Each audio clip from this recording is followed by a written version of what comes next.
the point. Punong-puno sa impormasyon, siksik sa balita. Ito ang Straight to the Point.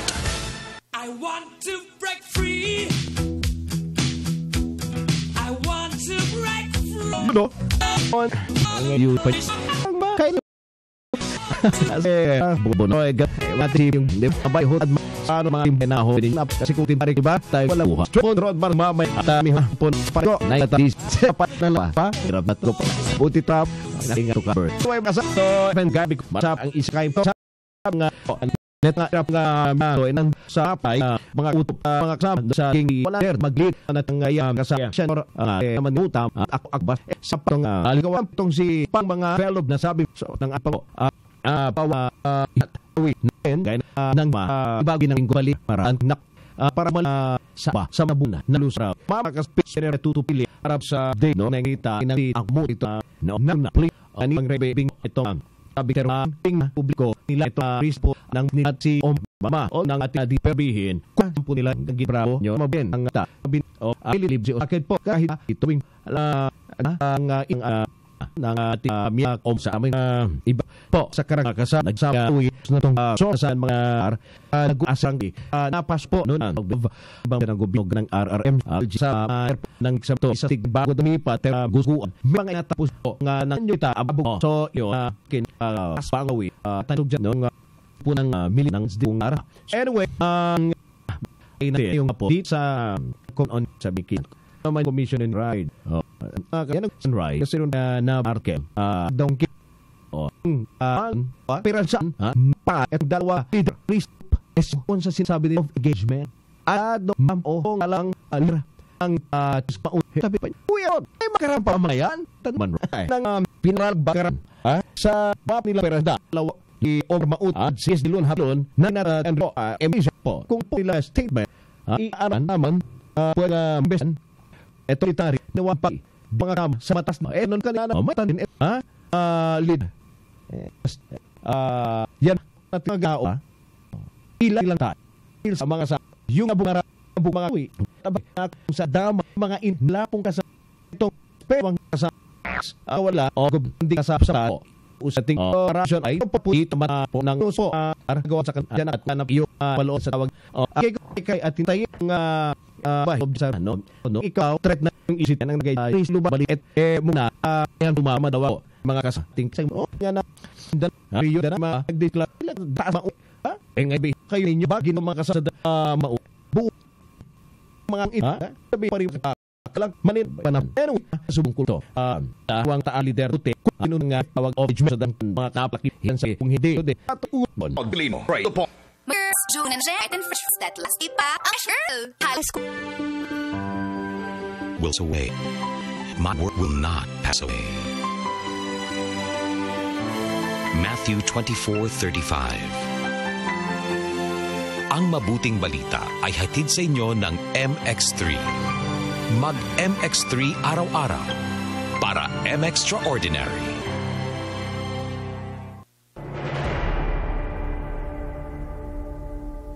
For the wages of sin is death, but the free gift of God is eternal life in Christ Jesus, our Lord.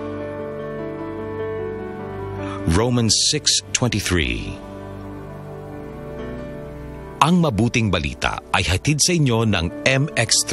Mag MX3 araw-araw para M-Extraordinary. Magandang hapon, girls! Si Jody ulit. Habang may araw pa, magsampay muna ng labada. Huwag ma-stress, mga bes! Mag-Kala detergent. May light and fresh fragrance that lasts all day para ang fresh mo, girl! Kala detergent Floral Fresh. Dahil may light and fresh na bango, feeling presko ka with Kala Detergent Floral Fresh. The Generics Pharmacy, tagapagpagaling ng Pilipinas. The Generics Pharmacy, tagapagpagaling ng Pilipinas. Ang butika na abot kaya, tuloy-tuloy nagbibigay ginhawa. Tagapaghatid ng lunas, saan man panig ng Pilipinas. The Generics Pharmacy, tagapag-alaga ng may sakit. Tagapaggamot ng lahat. dyan sa tapat. TGB, gamot na abot kaya at di ay ginawa. TGB, TGB, tagapagpagaling na Pilipinas. The Generics Pharmacy, tagapag-alaga ng may sakit. TGB, tagapaggamot ng lahat. TGB, Matiwala dyan sa tapat. TGB, Tagapagpagaling ng Pilipinas. Hindi lang magagamit sa prutas na batbat. Lampaw, hindi mo ng lamig dala ng V-Fresh at moving frutos. Mochi, fruity pop, at ng V-Fresh ato. Aming pasasalamat sa pagmamahal ng tunay. Happy 80th year anniversary to Columbia International Food Products Incorporated. White Rose Kojic Whitening Soap. Dermatologist tested, your Kojic wish come true. Don't you wish the regular Kojic soap you use gave you more? When there's a wish your heart believes. Ang wish mo, nandito na. Introducing new White Rose Kojic Whitening Soap. Dermatologist-tested Kojic Whitening na may shea butter for moisturizing and tea tree oil to help prevent pimples. Para sa Kojic na puti at Kojic na kinis. New Rose. Your Kojic wish come true. Suggested retail price 25 pesos for 60 grams. White Rose Kojic Whitening Soap. Manufactured by AZS Manufacturing Corporation. ISO certified world-class quality. ACS. Ang galing ng #1 Smart Dishwashing Paste, nasa Smart Dishwashing Liquid din. Tanggaling-galing sa presyong magaling din. May tanong kami sa mga misis. Mas importante ba ang paramihan ng hinugasang plato o ang tunay na kalinisan nito? Hoy, misis! Kahit milya-milyang plato ang kaya ng dishwashing liquid mo, sa kaunting patak na hinalo sa tubig, sigurado ka bang tanggal ang sebo at bakterya? Hoy, misis! Dapat magpaka-smart tayo. Sa Smart Dishwashing, tanggal ang sebo, tanggal ang bakterya. Tanggaling-galing! Kaya misis, magpakatotoo. Mag-Smart Dishwashing tayo. Smart Dishwashing. Manufactured by ACS Manufacturing Corporation. ISO certified. World-class quality. ACS. DZXL 558 RMN Manila. Extra large sa balita at komentaryo. Alright mga kasama, nasa linya po natin ngayon ang tagapagsalita po ng Commission on Human Rights. Walang iba kundi si Attorney Jacqueline De Guia. Attorney, magandang hapon po. Hello? Yes, Attorney, magandang hapon po at welcome po sa programang Straight to the Point. Magandang hapon, Sir Rad, at sa ating mga tagapakinig. Opo. Tumawag po kami para bigyang linaw lang po, no? Etong nabasa ko nga po kanina nga balita, no? Na actually kahapon po ito lumabas, ma'am, eh.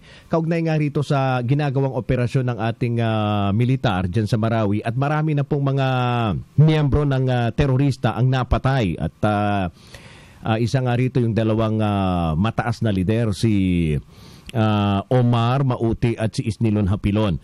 Ang sinasabi sa balita, may plano daw pong pinag-aaralan ngayon ng Commission on Human Rights kung meron ding mga ginawang paglabag ng ating militar sa karapatan itong mga terorista, especially dun sa tinatawag nilang rule of engagement.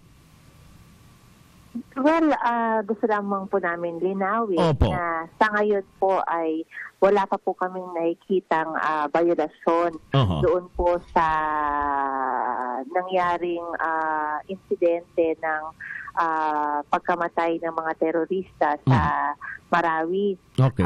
Gayon pa man, yung aming naging pahayag na kami ay nagsasagawa ng investigasyon ay sa konteksto ng patuloy na pagsisiyasat namin at pag-monitor ng sitwasyon sa Marawi, kasama na dyan yung kondisyon ng mga IDPs.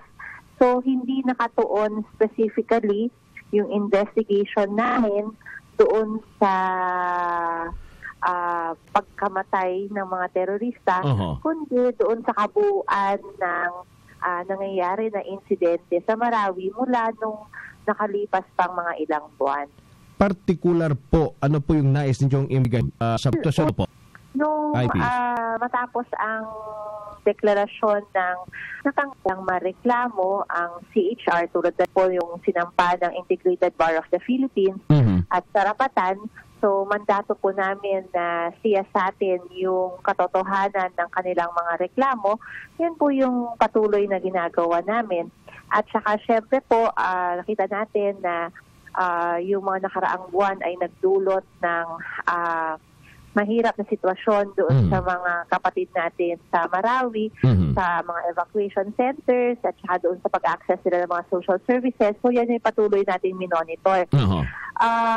Yun yung sinasabi natin na ginagawa nating effort mula nung umpisa pa lamang. Hindi naman partikular doon sa pagkamatay ng mga terorista. Wala na kayong pakialam doon sa mga terorista, ma'am.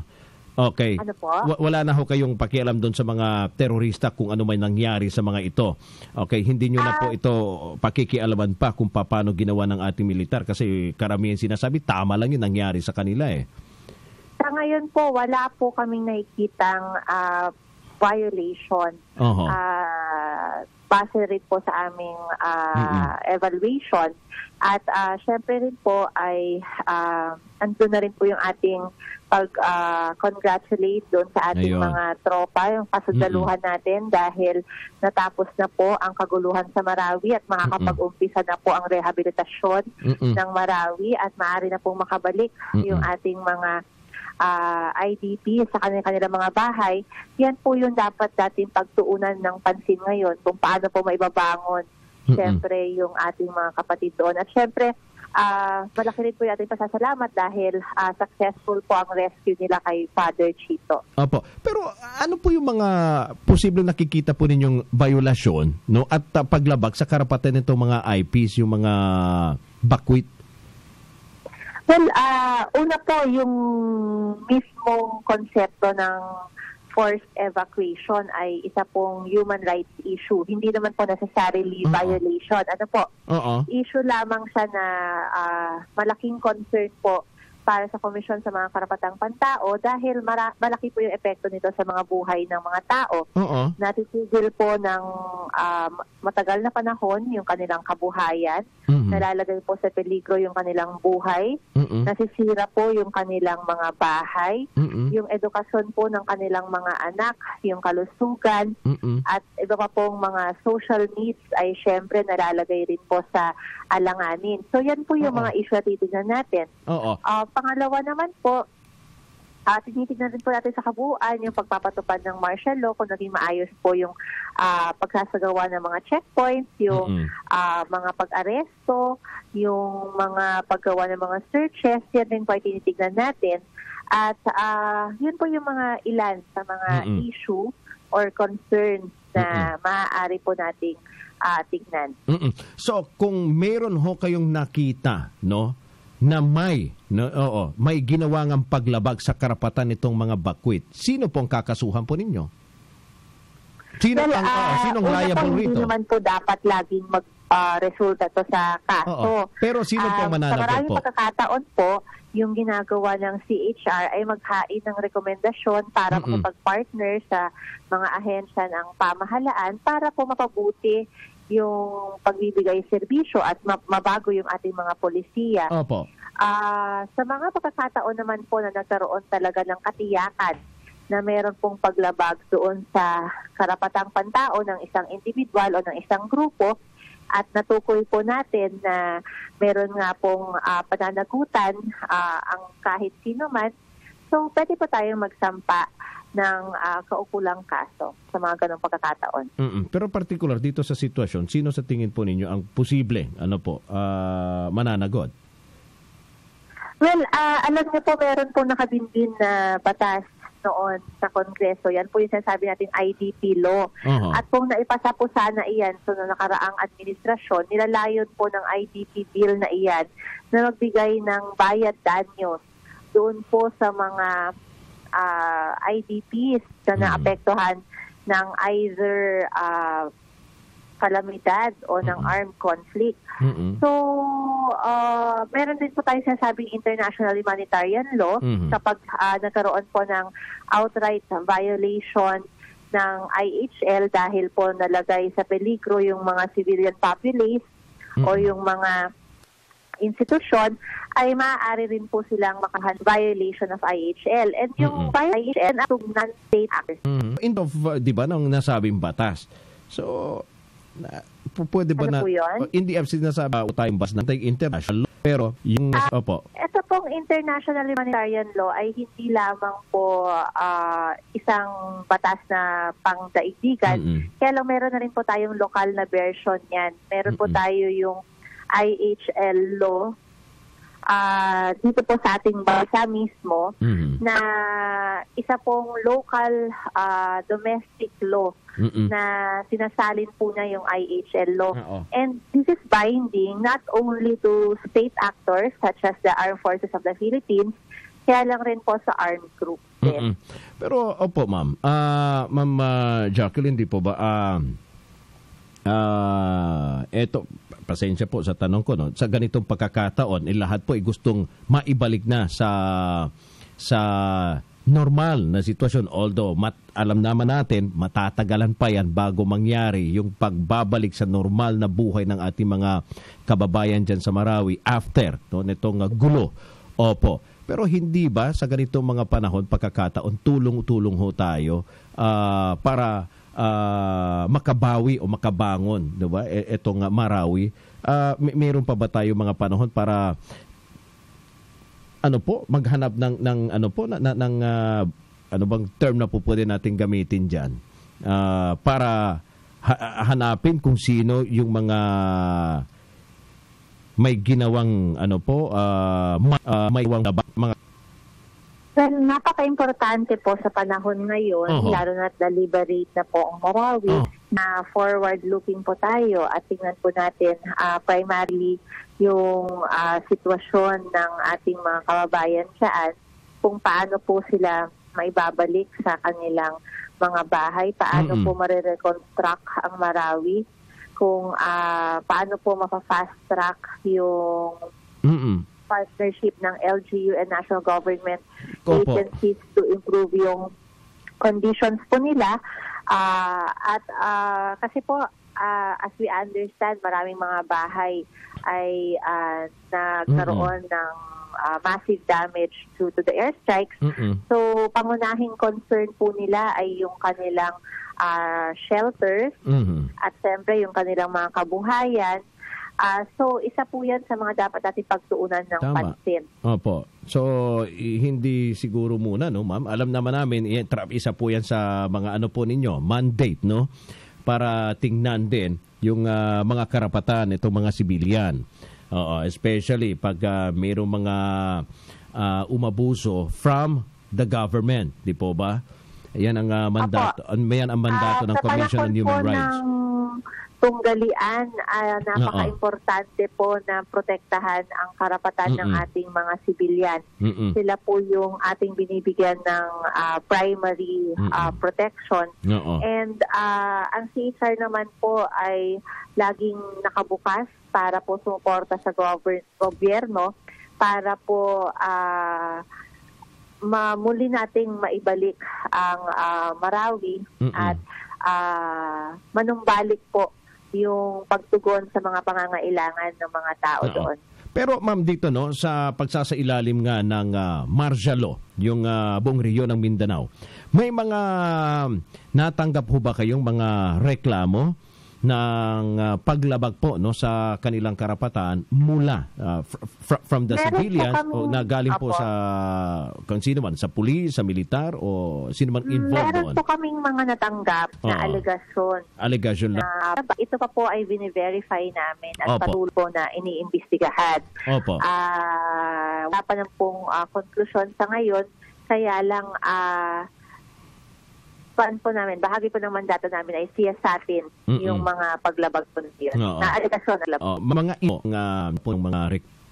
wala po akong konkretong numero sa ngayon. Pwede po kayong balikan siyaan. Kaya lang on the top of my head, naalala po natin na ang IBP po ay may final na kaso. Ang grupong karapatan po ay may final rin po na mga kasama po ang national din po din yan. Tapos yung panawagan po natin na dahil na-liberate na po ang Marawi at active rin po ang martial law. Ma'am Jacqueline, nabigyan natin ng linaw 'di ba, doon sa balita no na lumabas kahapon, sinasabi may misquote po si Attorney Gemma nung siya po ay nagsalita. Ang ibig po niyang sabihin ay patuloy lamang po yung aming pagmo-monitor sa lahat ng mga alegasyon at sa lahat ng mga kondisyon sa Mindanao. Kasi alam niyo naman yung mga nasa social media, pag mayroong mga ganong klaseng nabasa mga balita, nanggigigil ka agad yung mga yun. Naiintindihan po natin. Kaya rin po, nagpapasalamat kami sa inyo na binigyan niyo po kami ng pagkakataon na linawin itong issue na to. Opo, kasi di ba alam naman natin lahat kung ano yung ginawa nitong mga terorista, di ba, sa Marawi. And bukod dyan sa Marawi, bago pa man nangyari yung Marawi siege, marami na rin sila mga ginawang mga atrocities, di ba, sa iba't ibang mga lugar. But anyway, ma'am, sa iba pang mga issues, kanina sinabi po ng PNP na tututukan na daw po nila etong mahigit 10,000 mga biktima po ng tinatawag po nilang death under investigation o yung tinatawag ng iba na EJK. Ano po yung reaction rito ng CHR? Kasi alam niyo po, mukhang nagkakaroon po ng disagreement doon lamang po sa terminolohiya na ginagamit. Kaya lang, whether or not EJK po sa tawag ng ilan or death under investigation, we cannot deny the fact that deaths have happened. May mga napatay pong mga tao at konektado po to sa kampanya laban sa droga. Ngayon, meron pong katanungan sa isip ng maraming Pilipino kung ito nga po lahat ay non-laban cases. Kaya po napaka-importante na magsagawa po ng investigasyon, hindi lamang ang CHR, kaya yun din po ang PNP. Kung nasunod yung doon po sa lahat ng mga insidenteng iyan. Pero yung tinutukoy nila rito, yung mga death under investigation, ma'am, eto yung mga napatay ng riding in tandem, yung mga natagpuan nakabalot po ng masking tape yung mukha na sinasabi. Naiintindihan po natin yan. Hindi man direktibang involve ang kapulisan, dahil vigilantes naman po yung pinagbibintangan na nakapatay. May tungkulin po ang ating Philippine National Police na imbestigahan at habulin at lagin itong mga lalagay po nila sa peligro yung buhay ng publiko. Kung napatunayan po nila na sila po ay nagsagawa ng isang maayos at makatotohanan na imbestigasyon, nangangahulugan po na hindi po sila sumasang-ayon sa pagpatay ng mga taong ito at nananatili po yung ating rule of law. Therefore, hindi po state-sponsored.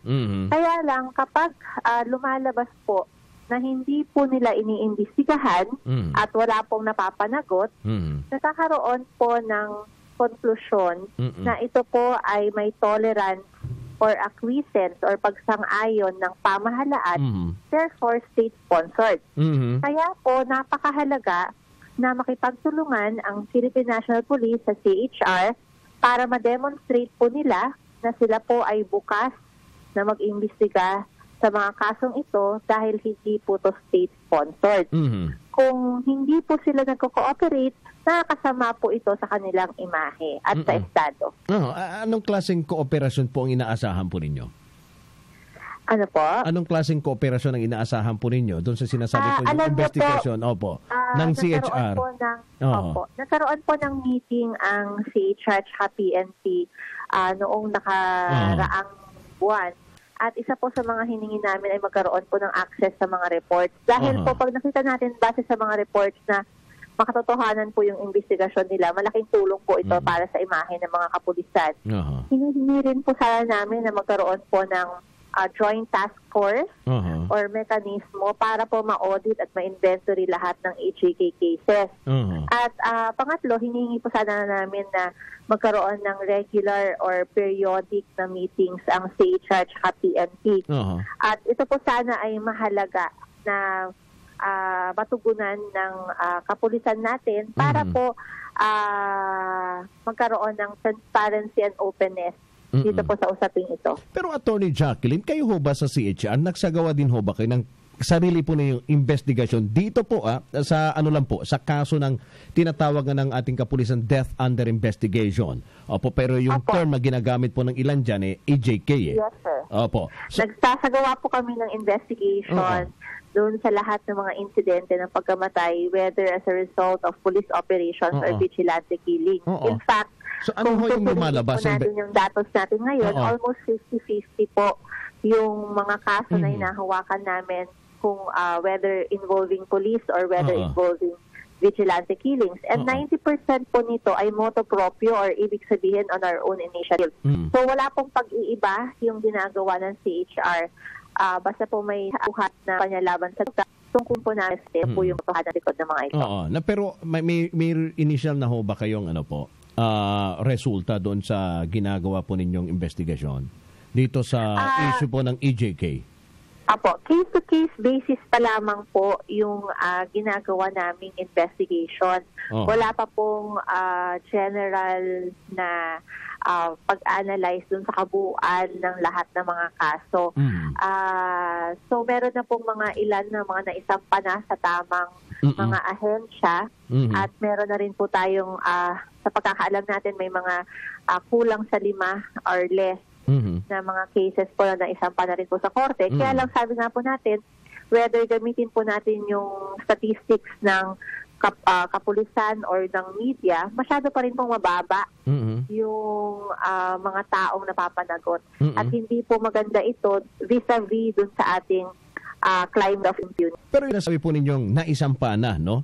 Dito sa mga taong involved doon pinag-usay ito yung hindi yung ng EJK na sinasabi ngayon ng kapulisan, eto ngayon tinututukan nila. Yung mga polis? Yung pong mga, sa pagkakalam ko po, yung mga naisampa po, mga police po ang involved. Under police operations po ito. Police operations, hindi po yung yung riding in tandem o yung nakita na nakabulak meron po tayong isang kaso, hindi po to necessarily connected to the drug campaign. Kung maalala niyo po yung insidente ng pagkakamatay ng isang babae sa Oriental Mindoro, na kung saan isa po siyang volunteer against crime organization at yung mga salarin na pumatay sa kanya ay mga nakaski, bonnet na maskara. At later on, nung hinabol po ng mga pulis na tumugon sa insidenteng iyon, ay turned out to be policemen themselves. So yan po yung isa nating naaalala na kaso na kung saan vigilante killing turned out to be perpetrated by policemen themselves. Nakasampa na po yan sa kaso. Ongoing po ang hearing sa RTC. Pero yung talagang insidente ng riding in tandem, wala pa namang napatunay na involved dyan yung police base sa ginagawa po ninyong investigasyon? Sa ngayon, iniimbestigahan pa po namin yung mga alegasyon na ganyan. Wala pa po kaming konkretong finding. Opo, alright. So anyway, Attorney Jacqueline De Guia, ma'am, we will not take much of your time dahil alam namin busy ho kayo. Maraming salamat sa inyo pong oras at panahon na inyo pong ibinigay sa programa. Mabuhay po kayo. Baka mayroon pa ho kayong mensahe sa ating mga tagapakinig na nais nyo pong iparating. Sige po.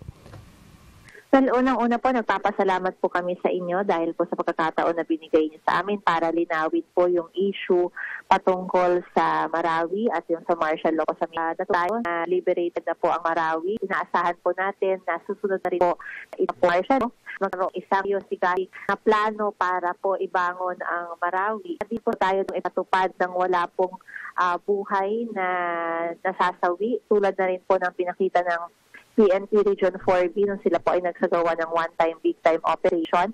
At gusto po nating ipahiwatig sa publiko yung ating pasasala nilang sa halagang tapango at ang demokratikong institusyon tulad po ng komisyon sa mga karapatang tao. Maraming salamat. Maraming salamat.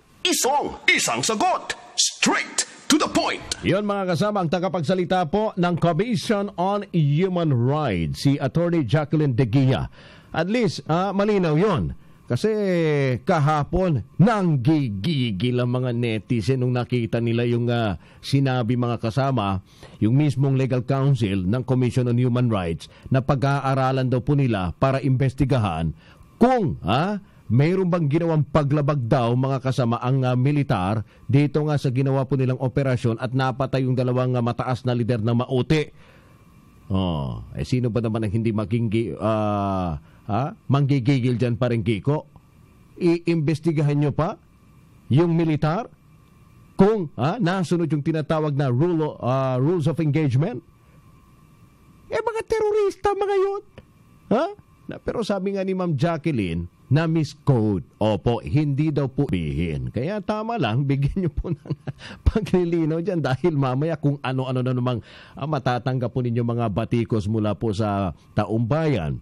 Dahil isa po sa mga mainit na tinutukan din ng siya ng BMC, sabi, nangingialam doon. Pero ang sarang siyensya, po kami, nangingialam sa mga guna.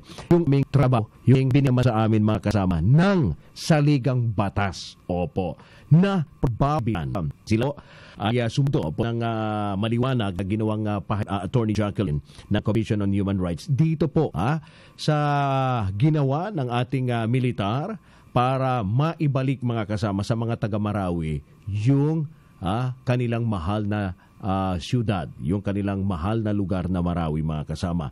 Right after the declaration na liberated from terrorists na nga po mga kasama ang Marawi. Opo, at kung sinasabi nila yung investigasyon, doon daw po sa aspeto na kung bakit mga kasama ay naging ganon yung sitwasyon ng mga bakwit, itong mga taga-Marawi na wala ng tahanan, hindi po nabigyan ng karapatan mga kasama, kumbaga naapektuhan and even yung edukasyon ng mga kabataan. Yan ipaglabag daw po mga kasama sa batas na meron ho tayo para sa proteksyon ng karapatan ng bawat tao. Opo. Pero sa mga ganong klaseng sitwasyon, may iwasan mo ba yun parang Kiko sa gera? Di ba? Hindi mo po pwedeng iwasan na mawala ng tahanan mga kasama. Sinasabi nga nila sa mga ganong klaseng sitwasyon mga kasama, pag may gera sa isang lugar, talagang may mga nadadamay talaga dyan. Yung tinatawag nilang collateral damage mga kasama. Kaya nga yung gobyerno ngayon talagang minamadali na para matapos po itong gera, para nang sa ganon pwede na nilang tutukan muli lahat po ng mga dapat nilang gawin para maibalik muli yung mga nawala mga kasama dito sa mga kababayan natin na taga-Marawi na hanggang sa mga oras na ito nandyan pa rin po sila sa iba't ibang mga evacuation centers, at sinasabi nga ng militar hindi pa nila papayagan muna na makabalik kaagad mga reskan di ba? Sak na sila. So anyway, 13 minutos mga kasama makalipa. Algi po kayo 3-1 the beautiful and the very sad. Diyos ko, ito mga kasama. Bago kasi yung aking kasama ngayon doon sa kabila, si Miss May Abando. Asa si Miss Diana? Sexy din yun Nandyan ba sa tabi mo? Ay, mga sexy paling kasama ko ngayon. Globe, may Globe number tayo. Wala ba? Sponsor natin yung Globe. Ito, yung smart number 0921-431-1044. Marami hanaho tayo mga natatanggap rito na reaksyon. Sige, po kayo sa pagdangarog na inyong mga reaksyon. Before we go on break, bati-bati muna pag may time. Happy listening sa ating mga suki sa Say area. Thank you very much for watching sa FB Live. At maraming salamat din sa pakikinig sa ating mga suki sa may Pretil Market. Oo, sa may Manila area po yan. Anong sabi to ng mga taga Manila? Ningas ko, gunda po yung implementasyon ng smoking ban dyan sa Manila area. Opo, Mr. President Mayor. Era Estrada. Ito yung mga reklamo po ng inyong constituents dyan sa may Maynila. Pati yung mga estudyante daw. Abay nako, bulgaran yung pagyoyosi sa mga lugar na ipinagbabawal mga kasama yung pagyoyosi and even yung pagbebenta. Pero ano doon sa Taig nung nakarang araw, talaga takot kasi lower there kasi man umiikot dahil natahol pa rin Kiko. At pag ikaw ay nahuli ng yoyosi, wala community service. Linisin mo yung buong ipag. Para magiging effective yung kampanya. At kung hihintayin ng government, pupaibiyan mga lugar kung lang operasyon ng mga GUs. So, ang pino po rito, implementing bodies, yung yung mga nasa na pamahalaan kasi kayo mismo nandyan sa inyong mga residente. Diba? Pero kung walang kooperasyon mga kasama, hindi po magiging matagumpay, di ba? Yung isang programa, yung isang kampanya. Hanggang doon lang po tayo sa papel at titulo, di ba? Ng programa. Pero sa implementation, wala Kulang sa kooperasyon Maganda sana yan sinasabi nila Marami ho tayong batas dito sa ating bansa. Sobra-sobra na yung batas hindi na nga memoryado. Kahit yung mga mambabatas, tanungin nyo po, yung mga batas, lahat ng batas. Yung iba dyan, hindi siguro mahirapan silang, di ba, sagutin mga kasama. Lahat po, sa sobrang dami, hindi mo na alam kung ano mga batas na mayroon ho tayo. Pero again, dahil sa ang dami ho tayong batas, pero iilan lang po dyan mga kasama yung mga batas na maganda talagang kinabangan ng mga Pilipino. Kaso nga lang, maganda nga at kapakna 104. That's the new tech. Po inyong lingkod. Juman Rock Mark straight to Roman Jipon. Gandang hapon, girls! Si Jody ulit. Habang labda, ang Eyeball Craig Epay Pexi Kirami Ayala Lapag at season Mangs Epa Preka Gadishing Digay so, may double tanggaling formula. Tanggal galing ang sebo. Tanggal galing ang bakterya. Sa presyong kay gaan-gaan pa. Thank you! Only 22 suggested by Smash Nation certified world class quality. Pride with Fabcon. Ituloy ang bango with pride. Ang bango-bango, ang bango-bango, ang bango ng detergent ko. Sa pabanguhan ng detergent with Fabcon, ano nga bang mas gusto? Ayon sa research sa Metro Manila, halos 80% ng mga misis mas gusto ang bango ng Pride with Fabcon kaysa leading brand. Even at 24 hours, dahil ang ay tulong mo para sa bango. Tulubong araw. Tuloy-tuloy bango. Kaya misis, tuloy na sa Pride with Fabric Conditioner. Tuloy-tuloy bango ng Pride with Fabcon ko. Ituloy ang bango with Pride. Pride with Fabric Conditioner. Manufactured by ACS Manufacturing Corporation. ISO certified. World class quality. ACS. Ang paborito namin candy, sarap ng mochi gamis, mala frutas na fruity pa. Tamis na siyang choco, ma-creamy monami, lamig dala ng V-Fresh at sobrang chewy frutos. Mochi, fruity pa, choppy, monami, V-Fresh at frutos. Aming pasasalamat sa pagmamahal niyong tunay mula sa Colombia. Happy 80th year anniversary to Columbia International Food Products Incorporated. Laging maaasahan sa hirap o ginhawa, sa kabiguan man o tagumpay. Tanduay Ram, tunay na ram ng Pilipinas. Yan ang tibay ng samahang di kayang palitan. Tibay ng loob, tibay Tanduay. Tanduay Ram, tunay na ram ng Pilipino. Drink responsibly. Ipinakikilala ang kampyon ng 10 Commandments, si Mang Moy. Commandment number 1. Kumain ng iba't ibang pagkain. Iba't ibang pagkain? Yes, mga pagkain nagbibigay ng iba't ibang sustansyang kailangan natin. Halimbawa, sa protina, may itlog, isda at butong gulay. Sa carbohydrates, kanin, mais o tinapay. Vitamin at mineral, gulay at prutas. kung halo-halo. Ibang commandment na yan, Elmer. Sundin ang 10 Commandments para sa sigla at lakas ng buhay. Paalala ng National Nutrition Council ng DOH. Magandang hapon, girls! Si Jody ulit. Habang may araw pa, magsampay muna ng labada. Huwag ma-stress, mga bes! Magkala detergent. May light and fresh fragrance that lasts all day para ang fresh mo, girl! Kala Detergent Floral Fresh. Dahil may light and fresh na bango, feeling presko ka with Kala Detergent Floral Fresh.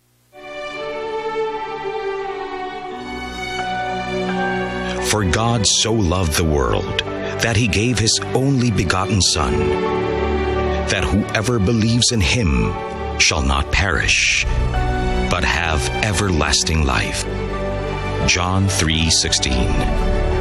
Ang mabuting balita ay hatid sa inyo ng MX3. Mag-MX3 araw-araw para M-Extraordinary. Ma, field trip na namin bukas. Dapat matulog ka na maaga ngayong gabi, anak. Pero ang daming lamok. Magsisindi ako ng Baygon Kidlat Katol para makatulog ka ng mahimbing. Yay! Ayan, wala nang lamok. Good night po. Good morning, Ma. Sarap ng tulog mo kagabi? Yes, Ma. You're the best. Thanks. Salamat sa Baygon Kidlat Katol sa pagpatay sa mga lamok. Baygon Kidlat Katol, mabisang pumatay ng lamok na nagdudulot ng dengue at Zika virus. As low as 250 SRP per night. Baygon, it's good to be tough. Essie Johnson. DZXL 558 RMN Manila. Extra large sa balita at komentaryo. Radyoman Rod Marcelino. Straight to the point. Yun o, mga kasama, alas 5:24 na po ng magandang hapon. Kumusta ho yung trabaho ninyo ngayong araw? Opo, natapos nyo ba yung mga dapat po ninyong tapusin? Biyernes na bukas. Alam nyo, sabi nga nila, yung mga empleyado, yung mga manggagawa, nagiging productive yan sa kanilang trabaho, especially pag malapit na yung weekend, pag Biyernes. Dahil mga kasama, tatapusin na doon nila lahat yung kanilang mga ginagawa dahil kinabukasan, rest day di ba? Pahinga day. Pero yung mga nasa gobyerno lang. Pero tayo nasa mga pribado, mga kasama, tuloy yung kayod kahit Sabado. Hanggang Linggo nga Di ba? Especially kami dito sa broadcast, mga kasama, sa radyo, wala ho kaming day off Si parang Kiko, yung aking co-pilot doon sa kabila. May day off yan. Pag day off yan, talaga sigurado. May date din yan. Parang Kiko, kamusta ka dyan sa kabila? So anyway, mga kasama, again, yung mga numero natin, 0921-431-1044 para po sa inyong mga reaksyon. At ang ating landline naman, 8822-371-7476 at 78. Pero wala po tayong on-air reactions, pwede ho kayong tumawag sa aming mga telepono numero, pero ibibigay nyo lang po yung reaksyon namin dun sa aming napakaganda. Pag tumawag ho kayo, may sasagot po sa inyong mga tawag na isang napakagandang babae. O totoo po yan, mga kasama. Walang iba, kung hindi, mga kasama, ito po yung nagtatago sa pangalang Miss May. Hanggang doon lang. Talaga, si May. Thank you very much, May, sa pag-a-assist. Anyway, mga kasama, dito naman tayo sa issue po ng modernisasyon. Kasi hanggang ngayon, ang sinasabi, mga kasama, nitong piston, abay hindi po sila titigil. Hanggat, mga kasama, hindi din po titigil yung gobyerno sa plano po ng modernization. Pero ang sabi ng Pangulo nung nakaraan, sige, tignan natin. Basta by 2018, January, mga kasama, lahat po ng mga bulog na jeep, hindi na niya, mga kasama, papayagan pa para bumiyahe. Opo, kung sasabihin ninyo, anti-poor, bahala kayo. Kung kayo ay gugutumin daw, nandyan yung DSWD na handang magbigay sa inyo ng bigas. Pero, mga kasama, maninindigan at ipagpapatuloy ng gobyerno yung modernisasyon. Programa ang sinabi ng Pangulo, hindi naman daw po ito kagustuhan niya, kung hindi ito po yung sinasabi ng batas na long overdue na. Nang kung tutuusin, matagal na po itong ipinatupad. Pero dahil sa konsiderasyon, dahil mayroong nga mga tumututol at sinasabi maapektuhan yung kanilang kabuhayan, kaya po hindi po ito matuloy-tuloy yung implementation dahil sa konsiderasyon. Kaya, mga kasama, gumawa po ng mga hagbang dyan, mga kasama, yung gobyerno para nang sa ganon matutulungan ng ating pamahalaan, especially yung mga maapektuhan dito sa modernization. Kasi kung yung issue ng may maapektuhan, meron talaga. Kasi if face out, hindi papayagan, mga kasama, yung mga karak-karak na jeep, yung mga 15 years old na jeep, mga kasama, nabibiyahe pa. At pag hindi po yan Euro 4 o kung hindi po, mga kasama, yung talagang hindi po kayo po pwedeng bumiyahe. So talagang may mawawalan talaga ng kabuhayan rito. Pero, yung gobyerno, mga kasama, mayroon po silang mga ginawang programa rito para matutulungan yung mga maapektuhan. Opo, kaso nga lang, ang sinasabi nga rito ng mga driver na yung kanilang mga jeep more than 15 years, hindi naman yan tulong, hindi yan makakatulong yung sinasabi ninyong programa. Bibigyan nyo kami ng subsidiya ng 80,000 pang down para dun sa aming uutangin na 1.2 million na jeep. Mantakin ninyo makakaroon kami ng utang ng 1.2? iimbes makakatulong yan, mas lalong ididiin kami sa utang, mababaon kami sa utang yan. So hindi daw po mga kasama makakatulong itong modernization sa ating sektor ng transportasyon. Pero marami namang mga din po, operators and drivers ang po rito, pumapabor. Oo. Pero sabi mga kasama ng isang mambabatas, ang nakikita niya rito, mukhang may kikita lang daw dito po sa modernization. Especially, yung mga malaking kumpanya na gumagawa ng recommended na mga PUJ na papayagan lamang mga kasama na bumiyahe na base po mga kasama sa batas. Itong modernization para sa ating mga pampublikong sasakyan. Opo. Normal naman yun, talagang kikita yung mga kumpanya. Kasi itong mga kumpanya na gagawa po ng ganitong klase mga sasakyan, hindi naman magbibigay sila ng libre, parang Kiko. Ha? Bakit? Yung kanilang ginawang sasakyan, ibibigay ba ng libre? Sino ba naman ako? Ha? Kaya nga, gumawa sila ng ganong klase mga kasama, tinake advantage nila yung batas dahil alam nila, yan po magiging in demand. Negosyo yan at pribado.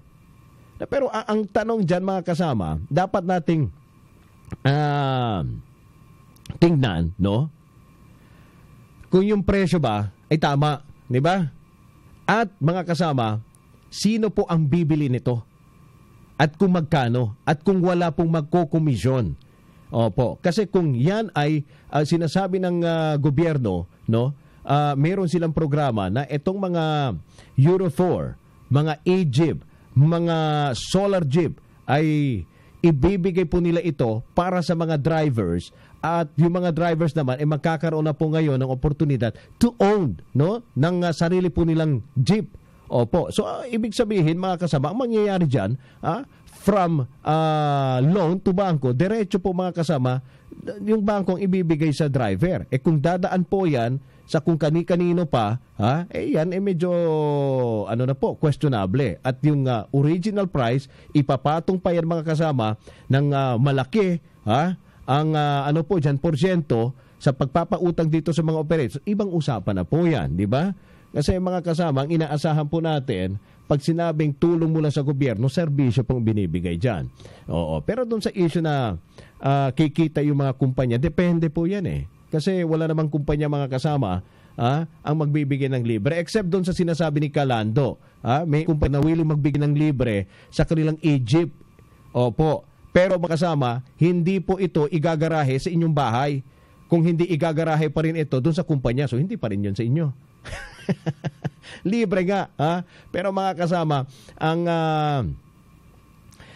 jeep na ibibigay po, hindi naman actually ibibigay again sa inyo, no? Gagamitin yung pangalan ninyo para sa franchise. Ang magiging kita doon, no, ng kumpanya doon sa advertisement na ifa-flash sa TV monitor sa loob po ng Egypt na nakapangalan po sa inyo, pero hindi naman sa inyo yon kasi hindi sa inyo igagarahe. That's after 5 years daw. Opo. Pero di ba may nakasaad sa batas, after 5 years dapat panibagong unit na naman ang ipapalit mo. Medyo magulo din Pero ang magandang development dito mga kasama, dahil yung gobyerno ngayon, sinasabi kahapon, may balak ata silang pulungin, no? Itong mga kumukontra. Opo, dito sa modernization sa mga pampublikong sasakyan. Para nang sa ganon, mga kasama, mapag-usapan na po kung ano ba yung gusto nilang mangyari at kung ano din ang magiging desisyon rito ng ating pamahalaan. Alam nyo, mabuti nga itong kasalukuyang administrasyon, di ba? Hindi lang basta, although medyo harsh mga kasamang ating Pangulo, especially sa pagbibigay po ng mga pahayag, pero makikita nyo pa rin nandyan yung pagiging bukas po, no, ng ating gobyerno para pakinggan. Kahit sinasabi na ng Pangulo, hindi ko naman kagustuhan yan Nasa batas na yan. At kung tutuusin, matagal na itong ipinapatupad yung modernization sa mga pampublikong sasakyan. Pero dahil sa iniisip pa rin ng gobyerno yung kapakanan no, ng mga maapektuhan rito at yung konsiderasyon, kaya hindi ka agad-agad ito ipinapatupad, naghahanap pa ng paraan sa kung paano makakatulong doon sa mga maapektuhan. Pero you see, still, mga kasama, yung gobyerno ngayon, itong administrasyong Duterte, mga kasama, bukas pa rin po para pakinggan. Opo. Kung ano man po yung mga pupwede nilang gawin para they can meet halfway. Oo. At siguro, punta solusyon na kahit papano, no, sasang-ayon din itong mga tumututol, mga kasama, sa modernisasyon para po sa mga sasakyang pampubliko. At isa din po yan sa inaabangan ng mga pasahero ng publiko. Dahil nakakasawa na, mga kasama, every time na mag-isip sila ng ng transport strike. Sa isang buwan, 2. Hindi naman, mga kasama, na peperwisyo rito yung, kung hindi ang apektado rito, ang napeperwisyuhan rito yung mga sumasakay, di ba, ng jeep. O kaya ang sinasabi rito ng publiko, pag-usapan nyo nga yan, ayusin nyo nga yan, sa kung ano ba po pwedeng solusyon dito sa mga tumututol, para nang sa ganon, hindi po kami sobra maapektuhan every time na may transport strike dahil sa ginagawa nga nilang pagtutol dito sa modernization, mga kasama, para po sa mga pampublikong sasakyan. So anyway, oras po natin, 5:36 na po ng magandang hapon. Gusto rin natin batiin ng magandang hapon and happy listening ang ating mga suki. Dyan po sa may Pasig. Ang dami dong na mga nakikinig po ngayon sa may Pasig area. Maraming salamat po sa inyong pakikinig. At siyempre sa ating mga suki dyan po sa may area po ng Fairview. Saan pa ba? Dito lang sa may Jaypo Rizal, sa may Sembo, sa East Rembo. Opo. At sa ating mga suki dyan sa baba sa may Guadalupe Market. Maraming salamat din po sa inyong pagtutok sa aming programa. So anyway, mukhang hahabol ata, no? Si Brigadier General Restituto Padilla, mga kasama, para humingi ho tayo ng update patungkol nga doon sa sinasabi ngang napatay na daw po yung Malaysian terrorist na si Dr. Mahmud Ahmad, na sinasabi ito yung financier ng Mauti Group. Opo, atin na pong kausapin ang tagapagsalita ng Armed Forces of the Philippines na si Brigadier General Restituto Padilla. Brigadier General Restituto Padilla, sir, magandang hapon po. Magandang hapon, Rod, at sa lahat ng mga nakasubaybay po sa programa niya. Magandang hapon po. Opo, lang po, hingi po kami ng detalye sa kung paano ho ba napatay itong Malaysian terrorist na sinasabing financier ng Mauti na si Dr. Mahmud Ahmad po. Yes, Rod, nagkaroon tayo ng mga matinding sagupaan simula pa kahapon, at nung kinagabihan meron tayong mga 13 na nadali dahil sa pagpasok natin sa isang gusali na ating pinagtutuunan ng pansin, at dito nga natin sila natambangan at nagkaroon ng mabigat na bakbakan. Opo. At nung matapos na ito ay 13 po ang ating na kumpirmang napatay. At hindi po natin na-recover lahat ito. At maaaring ang isa doon ay itong si Dr. Mahmud Ahmad. Paano po natin nalaman na ang isa sa mga napatay, sir, doon sa sinasabi ninyong enkwentro, si Dr. Mahmud Ahmad na ba po? Kasi po, ngayong kinaumagahan, nakarescue tayo ng 2 bihag. Mag-ina po ito. Isang ina at saka isang anak na teenager na babae. Dalagitan na may tama, may splinter wound. At ng kanilang, ng ating tinanong sa kanila kung kilala nila ang pagmumukha nitong isang taong hinahanap natin. At sinabi natin ang pangalan, nabanggit nila na ito nga po yung napag-alaman nilang isa sa namatay kagabi at nailibing kaagad ng kanyang mga kasamahan. At yan nga po ang paksa ng ating sinisikap gawin ngayon. At sa ganon, maging 100% na ang ating kumpirmasyon. Okay. So, hindi pa pala na-recover, sir? No? Yung katawan... Nagpapatuloy pa po ang bakbakan sa kasalukuyan hanggang ngayon. Tayo nag-uusap at mga ilang oras po nakakaraan, naka-rescue na naman po tayo ng individual at yan ay pawang mga kabataan, 2 taong gulang hanggang 4 na taong gulang, mga teenager at ilang kababaihan. So the information came from dito sa dalawang bihag. Mga hostages, yan ho ang initial at ating pa pong aalamin yan sa mga ating gagawing panayam sa mga nakuha pa nating hostages. Katapos na sila ay mabigyan ng medical attention. Dito sinasabi nyo nga sa 13 kasi kahapon ang statement ng ng AFP galing po sa sa inyong panig, sir, nasa 20 to 30 na lang ang natitirang mga terorista diyan sa loob ng Marawi. So bago po 'yan. Yan pong sinasabi natin ay base po dun sa mga nakuha nating impormasyon, dun sa mga nakaraang mga biyag na nakuha natin. Dahil hiwa-hiwalay po sila. So may ilang lugar na yan ang kanilang nakikita dahil dun sila nanggaling. At ngayon, matapos na tayo makapag-rescue ng ilan na namang mga dun sa kinaroroon, binanggit nila na madami pa daw pong naiiwan. At nananatiling gusto makikita. Opo. Sir? Okay, hello. Opo, sige po, go ahead po. Kaya po, ang mga kalaban dyan at maaaring ang bilang ay tumaas pa dahil sa mga bagong sinye na impormasyon nitong mga bihag. So, may reinforcement? Hindi po reinforcement. Ito yung mga tao, mga kasama, mga stragglers na naiwan sa loob at nagtatago pa at nag-aantabay. So ito yung mga impormasyon na panibago na naman, na nagdadagdag na naman dito sa mga bilang ng mga kalaban na ating haharapin. Pero meron na ho ba kayong information na kung so far sa ngayon, ilan po sila lahat? Ay, yung bilang po na eksakto ay wala pa po sa amin. Ang estimate po ng mga hostages ay sinasabing mga mahigit 20 pa ang naiiwan doon sa isang gusali. Opo, pero itapin nyo, no? Kasi kapirma nga kung Dr. Mahmoud itong inilibing nila dahil napatay sa enkwentro, ano na po yung sitwasyon itong grupo ngayon, ng Mauti, sir? Tulad ng nabanggit na ating epe na tiyalaan nyo, leaderless, walang direksyon, confused na sila at desperado. Sa yan po ang kondisyon ng mga kalaban na yan na ating hinaharap. Kaya mas madali na po silang mapapasok at masusubok. Opo. So sa ganong klaseng sitwasyon dito nga sa grupong Mauti, posible, sir, baka hindi na po matatapos yung Oktubre, makukuha na natin yung buong Marawi.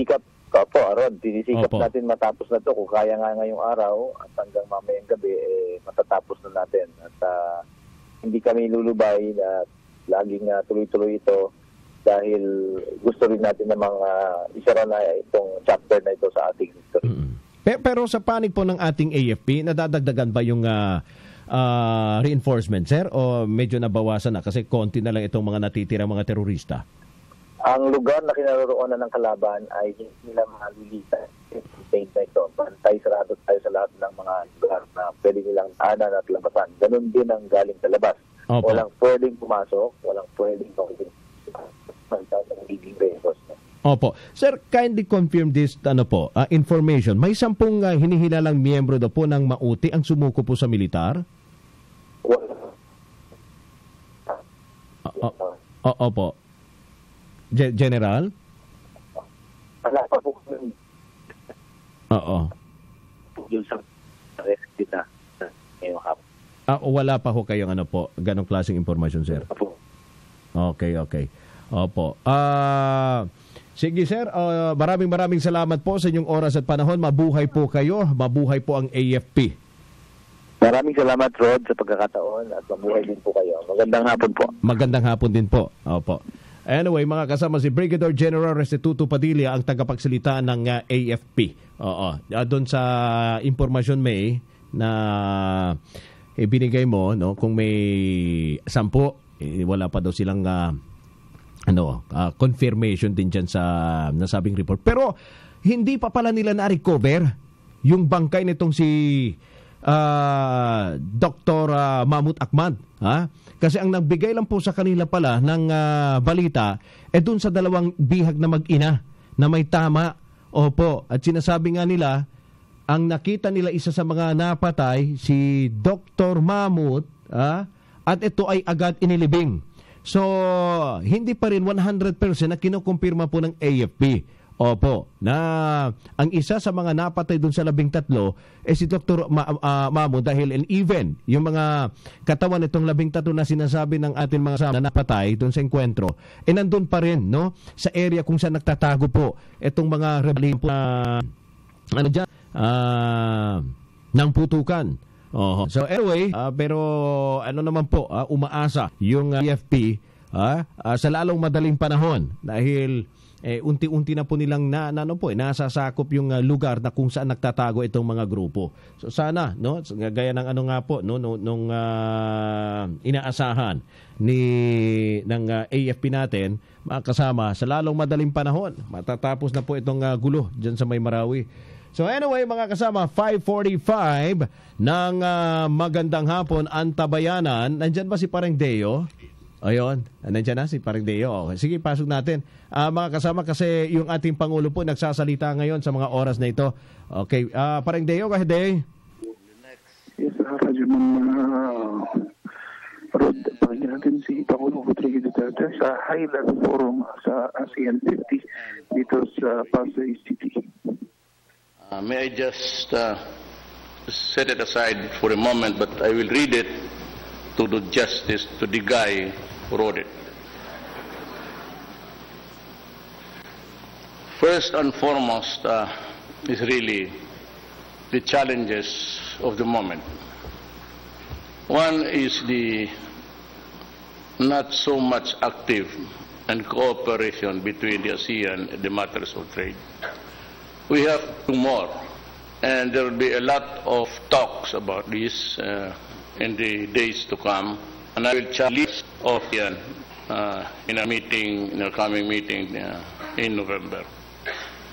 I was just shooting the breeze with somebody, and I said that if EU can do it to the world, why can't we?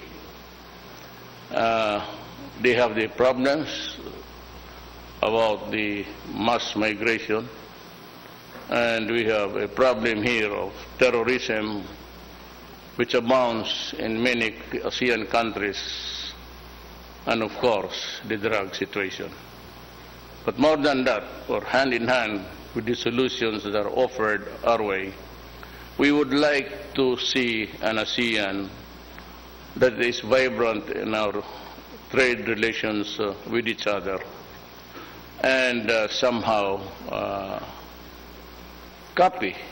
It's not wrong to copy or to adopt measures that would enhance the trade between us first and maybe the next time around the world. There are so many things that are asked of us, even the products that would enter the European market and the United States. And it seems that the tariff is lowered or none at all, but unfortunately, sadly, there are so many conditions or colatillas that affect the entire package of our trade relations with almost everybody.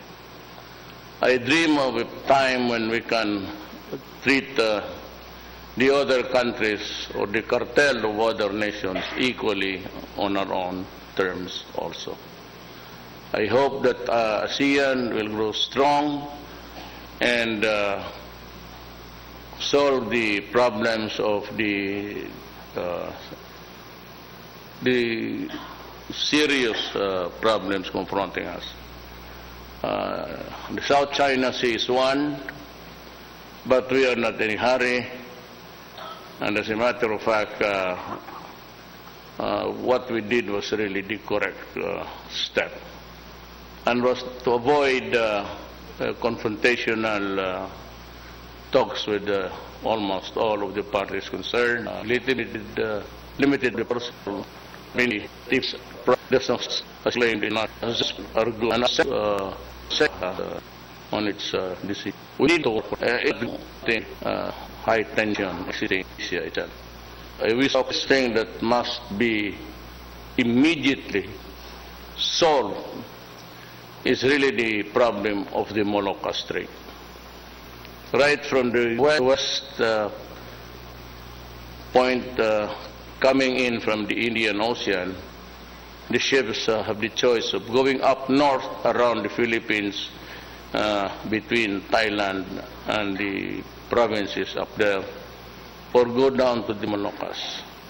The Moluccas used to be historically a supply route and a shipping lane that was very good for everybody.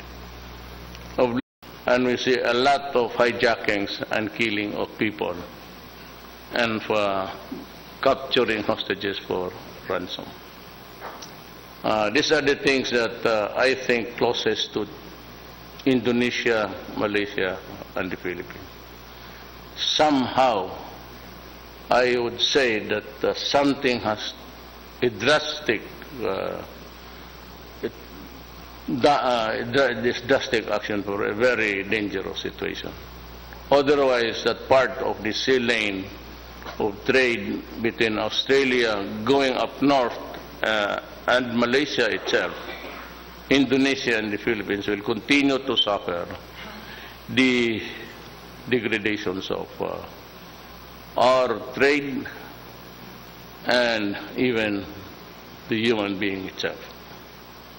I hope to talk with the leaders of these countries, and they're willing to put our resources together with theirs to find a solution. I am a hardliner by nature, and I go for my last card always.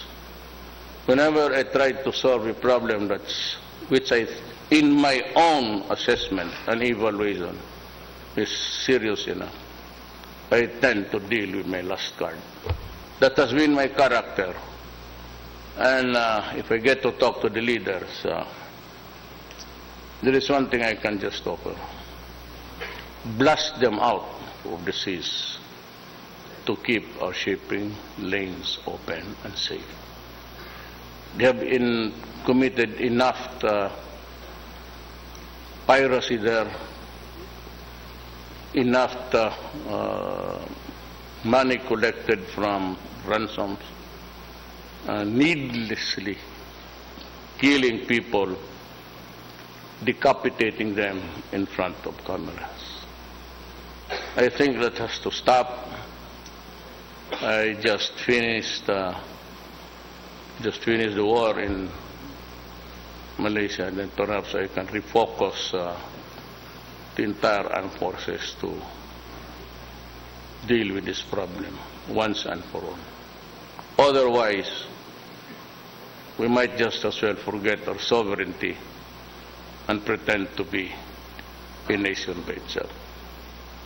There's so much worry about individual rights, about people being killed in the process, and even revolutionaries are cautioned, or governments are cautioned to deal with them peacefully, while at the same time they are killing my soldiers and my policemen. These are the things that I would like to address myself now to the Western world. Please do not impose your will on us. Do not derogate our sovereignty by lecturing on us the civilities of a country which we termed a democratic state. It is not maybe to your satisfaction that you do not like what we are doing, but you know, there are things which we have to do because we have to do it. Or not, then you can do it for us. Tell us, if you are ready to deal with the problem, I'd be happy to order my soldiers and my policemen just to relax. And if any Western country is interested to do it the civilized way, then come. I am inviting you to join the fray. And I would be glad to appoint you the lead role in the problem. Otherwise, if you cannot stop interfering, at least be educated in your assessment. For after all countries suffer from social problems. Indeed, there are so many social injustices. Philippines is no exception. Plenty. But we try to correct it along the way with meager resources and certainly not or cannot adapt the way they term it as the principal doctrines to how to deal with a democratic problem in a democratic state. It's a social problem. You do not come here upon the invitation of some NGOs and the opposite political parties and look only on the number of extrajudicial killings which does not even have an investigation which is, if it is really one or not. And the style of, in my country today is when somebody just lies dead, it is always an extrajudicial killing. If there is no suspect that can be pointed at, it is extrajudicial killing. All killings, whether perpetrated by a state or by the citizen, ordinary citizen, is always extrajudicial, in the sense that it is not the property of a court to discuss the matter of how a human being should be killed or not.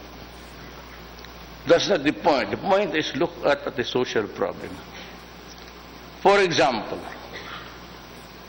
during the time of due respect, Ma'am, the drug problem is already there. During the time of President Aquino, it got worse, and it is still there. And when I was the president, it was there. And yet, early on, we're being reprimanded publicly by the highest officials of other lands as if we are a colony.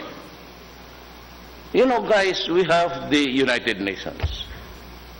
If you think you have qualms against me, go to the United Nations, make your representations, state your complaint, and ask the body to investigate us for being a member of that organization.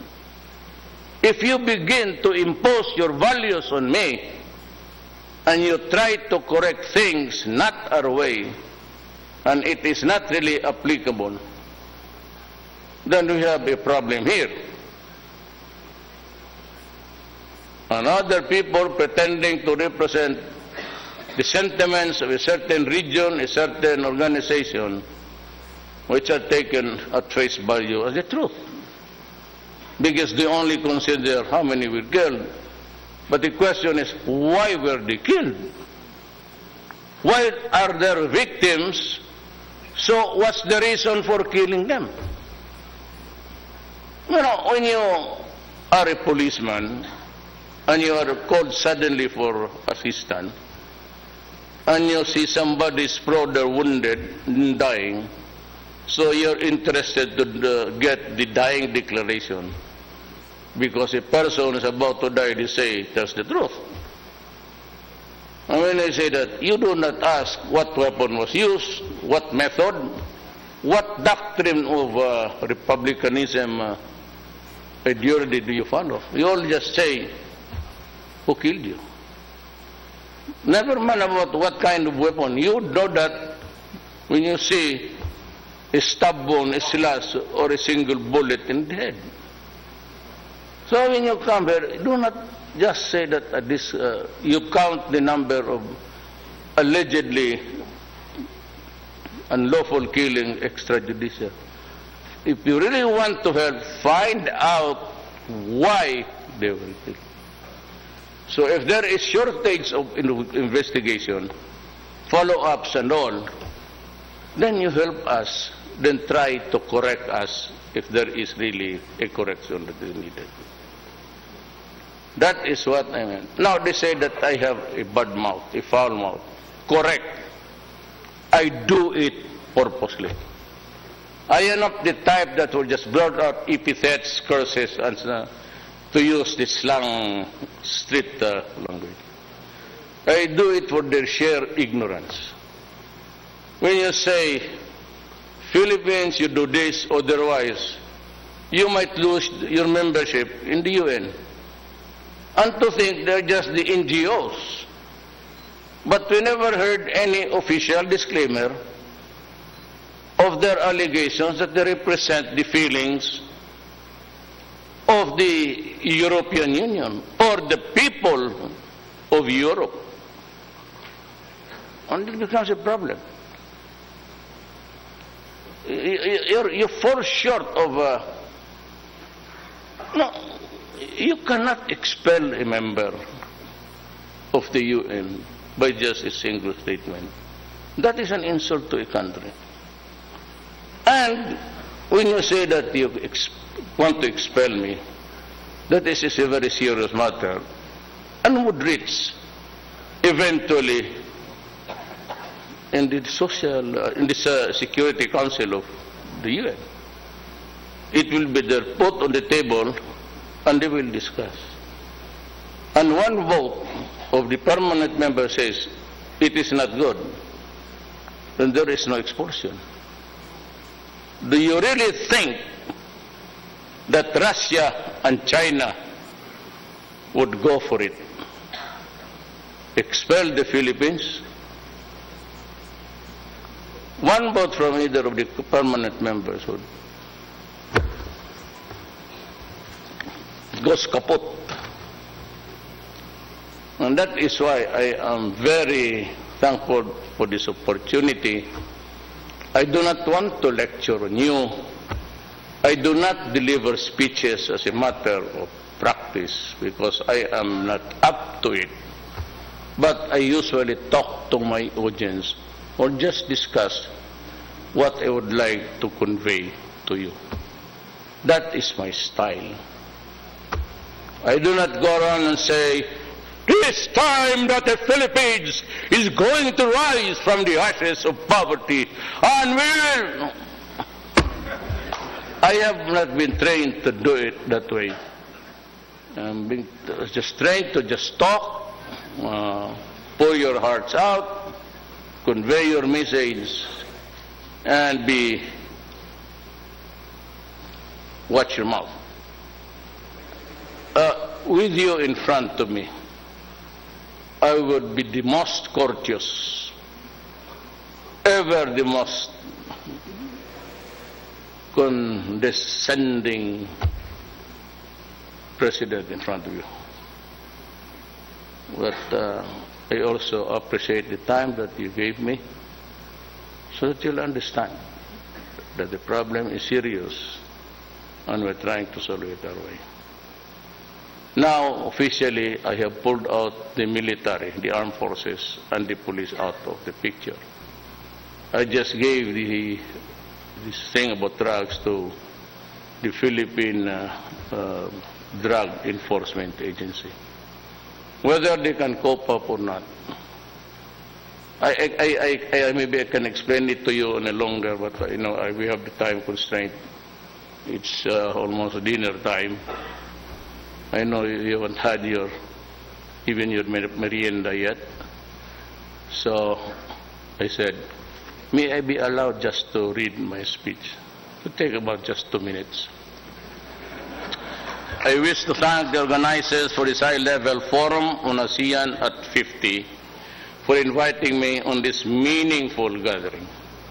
The panel discussion conducted earlier by Asia's eminent leaders have shown us in retrospect the evolution of a regional community and our continuing story as a family of nations.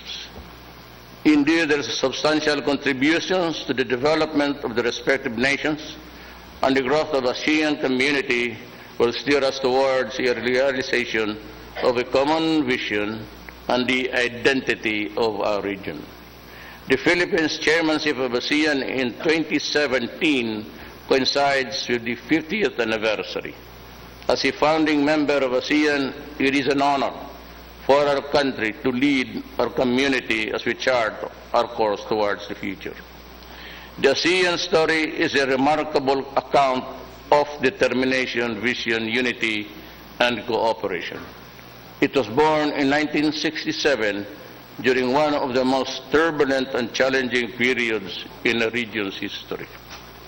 Comprising a mix of diverse languages, cultures, colonial experiences, forms of government, and political systems, ASEAN was seen by some political observers as an experiment bound to fail. Yet, 50 years later, ASEAN has become one of the world's most successful regional communities. ASEAN's crucial role as a fulcrum that balances stability and security in the region is a testament of its success in the past 50 years. ASEAN was successful not just in bringing together a regional community, but also in shaping the relationships among major players in the ASEAN-Pacific region. ASEAN at 50 is not a complete story, nor it is a finished product. It is steadily evolving pursuit towards the realization of our vision of a peaceful, stable, and resilient community with the capability to respond effectively to the challenges within and outside our borders. In January this year, in my home city of Davao, we assumed chairmanship of ASEAN with the declaration that the Philippines will remain steadfast in upholding our shared values and aspirations. Part of this is the promotion of our common interests through mutual cooperation and constructive engagement with dialogue partners. At the 30th ASEAN Summit in April, the leaders of ASEAN reaffirmed the commitment to enhance regional integration, respond to the challenges of climate change and natural disasters, and address transnational crimes such as the proliferation of illegal drugs, trafficking in persons, terrorism, and violent extremism.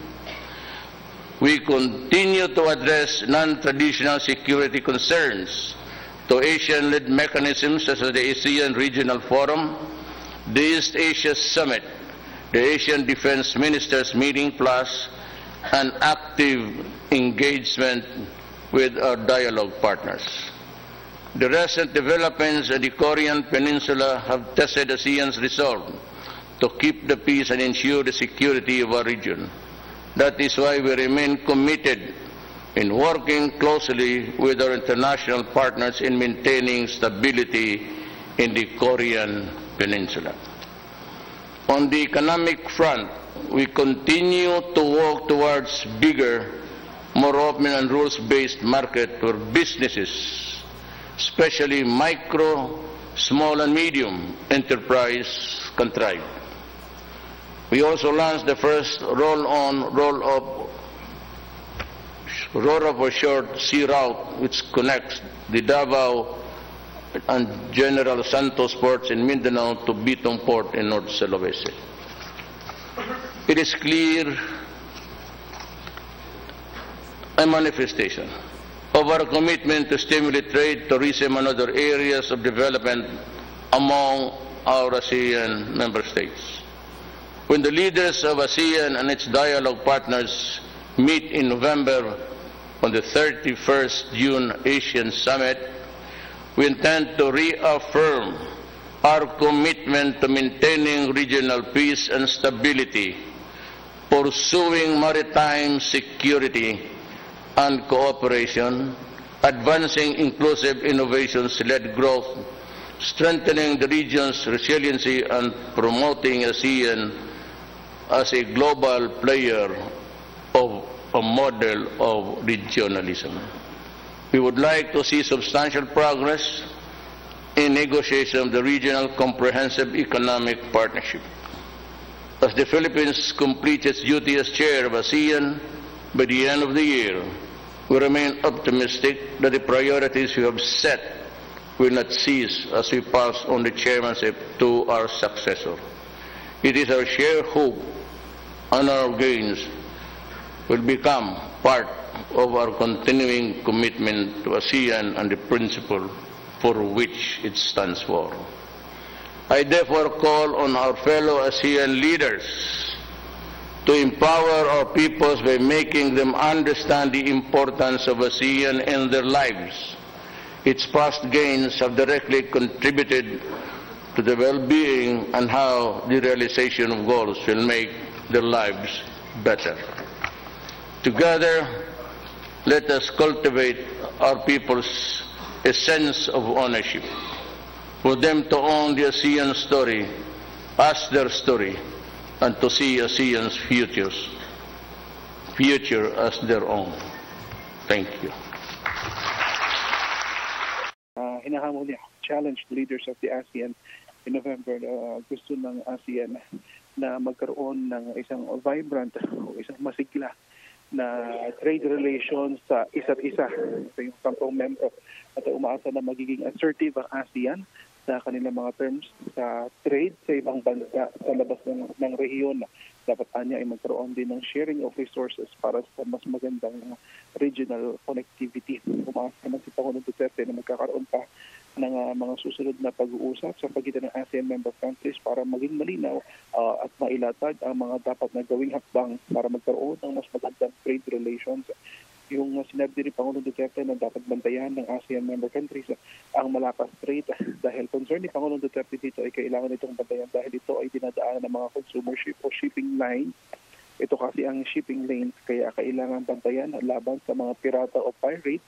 At ito ay ginagawa na rin naman ang paraan ng Pilipinas pati na sa talumpati ni Mayasa. At sabi ng Pangulo, huwag elect mga ASEAN countries para ang Pilipinas at huwag impose ang kanilang paniniwala dito sa ating mga kailangan gawin. So, mga batang nakikialam sa pangunahan ang nagpipili ng illegal mga illegal ng ibang na mga matay o hindi naman ako ng mga gaswa pero yun ay na bikutin ay mulang ang mga paglalagdan salamat din pang sa mga dito sa rigid ng pagkakanain at dihan siya kaya sa kanyang mumura sabihin ay kada pati ni Paul ay sinabi nito ay makakain na ambisyon sinabi ng sigang magana niya unang sa November na pagbayan Maraming salamat Rajuman Deo de Guzman sa Manila Desisyon ng Lower Court na magpian Cornay Radra.